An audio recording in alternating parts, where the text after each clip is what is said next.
আগামী 7ই ডিসেম্বর রবিবার লক্ষ্যকণ্ঠে গীতা পাঠ সবচেয়ে বড় হিন্দু সম্মেলন, আর তাতেই আমন্ত্রণ জানানো হয়েছে রাজ্যের মুখ্যমন্ত্রী মমতা ব্যানার্জিকে। আগামী 7ই ডিসেম্বর রবিবার লক্ষ্যকণ্ঠে গীতা পাঠ, মুখ্যমন্ত্রী মমতা বন্দ্যোপাধ্যায়কে আমন্ত্রণ জানানো হয়েছে এই হিন্দু সম্মেলনে। যদিও এখনো পর্যন্ত কোনো প্রত্যুত্তর আসেনি, ইমেল মারফত আমন্ত্রণ জানানো হয়েছে উদ্যোক্তাদের তরফে। 80 ঘন্টা পেরিয়ে গেলেও এখনো উত্তর দেননি মমতা ব্যানার্জি। গত বছরও একই অনুষ্ঠানে আসেননি মুখ্যমন্ত্রী। এবছর কি অনুষ্ঠানে যোগ দেবেন তিনি? বাকি ধর্মীয় অনুষ্ঠানে যোগদান মুখ্যমন্ত্রী, গীতা পাঠের অনুষ্ঠানে যোগ দিতে কিসের আপত্তি? আগামী 7ই ডিসেম্বর লক্ষ্যকণ্ঠে গীতা পাঠ, দেশের সবচেয়ে বড় হিন্দু সম্মেলন। লক্ষ্যকণ্ঠে গীতা পাঠ আগামী 7ই ডিসেম্বর রবিবার। বাংলার কোটি কোটি মানুষ নজর থাকবে সবচেয়ে বড় হিন্দু সম্মেলনে। সরাসরি চলে যাব সহকর্মী শেখরের কাছে। শেখর, গত বছর 2024 আর এবার 2025-এর 7ই ডিসেম্বর রবিবার লক্ষ্যকণ্ঠে গীতা পাঠ আবারও আয়োজন তার। মুখ্যমন্ত্রী মমতা ব্যানার্জি অতীতে আসেননি, আর এবার কি করবেন, কি কি ইঙ্গিত মিলছে?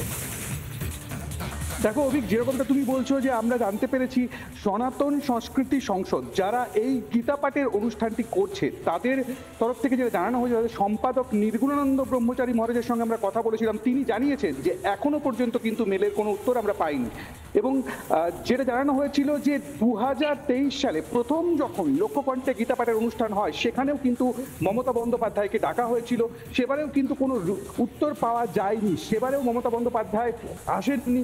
এবারে তারপর 2024 সালেও মমতা বন্দ্যোপাধ্যায়কে আমন্ত্রণ জানানো হয় বলে তারা জানিয়েছেন, সেখানেও উত্তর পাওয়া যায়নি। এবারে আবার মমতা বন্দ্যোপাধ্যায়কে সাংবিধানিক প্রধান হিসাবে, মুখ্যমন্ত্রী হিসাবে আমন্ত্রণ জানানো হয়েছে। এখনো পর্যন্ত যেরকমটা তুমি বললে 80 ঘন্টা পেরিয়ে গিয়েছে, এখনো পর্যন্ত কোনো উত্তর আসেনি। তারা অপেক্ষা করছেন, তারা চাইছেন যদি তাদের একটু সময় দেওয়া হয়। সনাতনী যে সংসদ রয়েছে তাদের তরফ থেকে, যে সাধুসন্তরা রয়েছে, বাংলা সাধুসন্তরা, তারা চাইছেন যদি কোনো রিপ্লাই আসে, যদি মুখ্যমন্ত্রীর দপ্তরের তরফে তাদেরকে আমন্ত্রণ জানানো হয় এবং একটু সময় দেওয়া হয় কথা বলার জন্য, তারা গিয়ে আমন্ত্রণপত্র সামনাসামনিও দিয়ে আসতে পারেন। জানানো হয়েছে 7ই ডিসেম্বর একদম এর আগে আমরা দেখেছি যে লক্ষ্যকণ্ঠে গীতা পাঠ হয়েছে। এবারে 5 লক্ষ কণ্ঠে গীতা পাঠ ব্রিগেড ময়দানে, এবং সারা ভারতবর্ষের সবচেয়ে বড় হিন্দু সম্মেলন। এবং সেই হিন্দু সম্মেলনে মমতা বন্দ্যোপাধ্যায়কে আমন্ত্রণ জানানো হয়েছে। প্রায় 80 ঘন্টারও বেশি সময় পেরিয়ে গিয়েছে বলা যায়। একেবারে এখান থেকে তোমার কাছে জানতে চাইবো, যেমন তুমি জানাচ্ছ 3 দিন 8 ঘন্টা 72 ঘন্টা পেরিয়ে 80 ঘন্টায় আসেনি, অর্থাৎ 3 দিন পেরিয়ে যাওয়ার পর মমতা বন্দ্যোপাধ্যায় কোনো প্রত্যুত্তর দেয়নি। ইমেল মারফত যে বার্তা পাঠানো হয়েছে, যে নিমন্ত্রণ, যে আমন্ত্রণ পাঠানো হয়েছে, শেখর, অতীতে বিভিন্ন ধর্মীয় অনুষ্ঠানে মুখ্যমন্ত্রী মমতা বন্দ্যোপাধ্যায় 2011-এ ক্ষমতায় আসার পর, ক্ষমতায় আসার আগে বারবার গিয়েছেন, তার নজির বাংলার মানুষ জানেন। তাহলে লক্ষ্যকণ্ঠে গীতা পাঠ, হিন্দুদের এত বড় সম্মেলন, সেখানে কেন মুখ্যমন্ত্রী অতীতেও আসেননি, এবারও কোনো প্রত্যুত্তর দেননি? কি অনুমান করছেন সাধু সন্তরা, হিন্দু সভা? এটাই বড় প্রশ্ন সাধু সন্তদের তরফেও, যেটা তারা বুঝতে পারছেন না যে কেন এই জিনিস বারবার রিপিট হচ্ছে, কেন তারা বারবার আমন্ত্রণ জানিয়েও মুখ্যমন্ত্রীর সাথে দেখা করার সুযোগ পাচ্ছেন না, বা মুখ্যমন্ত্রী গীতা পাঠের অনুষ্ঠানে আসতে চাইছেন না। এটা তারাও বোঝার চেষ্টা করছেন। 25 তারিখ যে ইনফরমেশন আমাদের কাছে রয়েছে, সম্পাদকের সঙ্গে আমরা কথা বলেছিলাম, এই পুরো অনুষ্ঠানে যিনি সম্পাদক নির্গুণানন্দ ব্রহ্মচারীর সঙ্গে আমরা কথা বলেছিলাম, তিনি জানিয়েছেন 25 তারিখ মেল করা হয়েছে। তারপরে এখনো পর্যন্ত এতটা সময় পেরিয়ে যাওয়ার পরও কিন্তু কোনো রকম কোনো রেসপন্স আসেনি।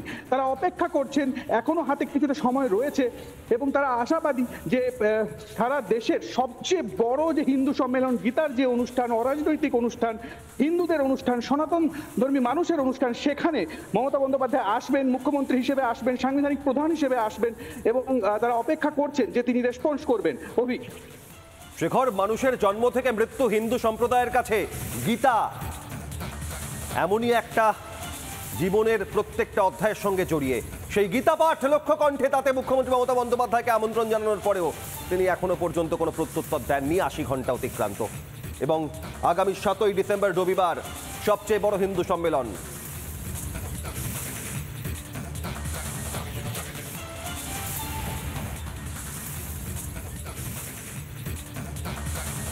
সতেরোই ডিসেম্বর রবিবার লক্ষ্যকণ্ঠে গীতা পাঠ আয়োজন, প্রস্তুতি চলছে।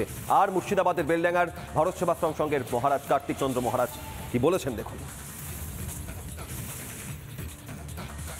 এবার বিরাট সমাবেশ হচ্ছে, 5 লক্ষ সনাতনী ভাইদের সমাবেশ গীতাকে কেন্দ্র করে। শ্রীমদ্ ভগবদ্ গীতা, শ্রীমদ্ ভগবদ্ গীতা এমন একটি ধর্মগ্রন্থ,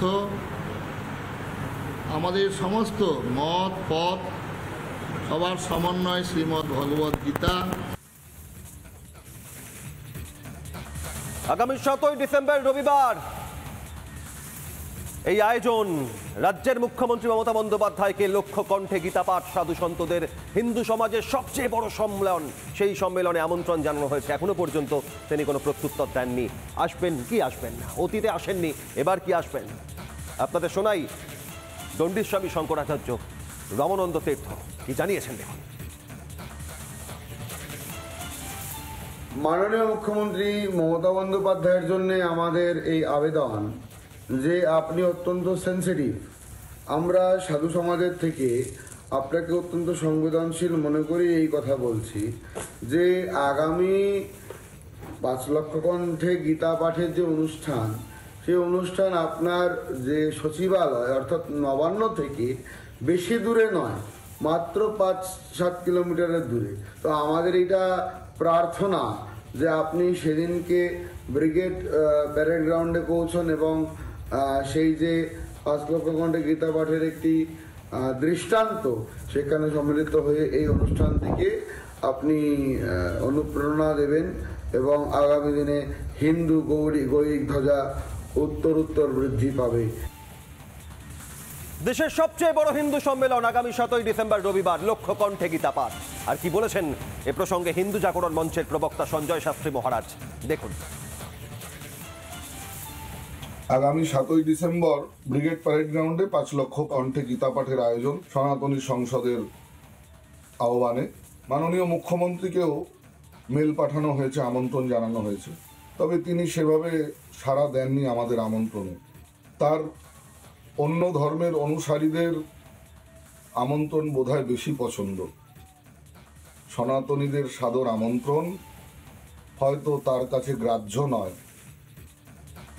নানা ধরনের কন্টেন্ট দেখার জন্য লাইক করুন, শেয়ার করুন আমাদের ফেসবুক পেজ, সাবস্ক্রাইব করুন আমাদের ইউটিউব চ্যানেল। পাশাপাশি অন্যান্য ব্রেকিং নিউজের জন্য অবশ্যই চোখ রাখুন রিপাবলিক বাংলায়।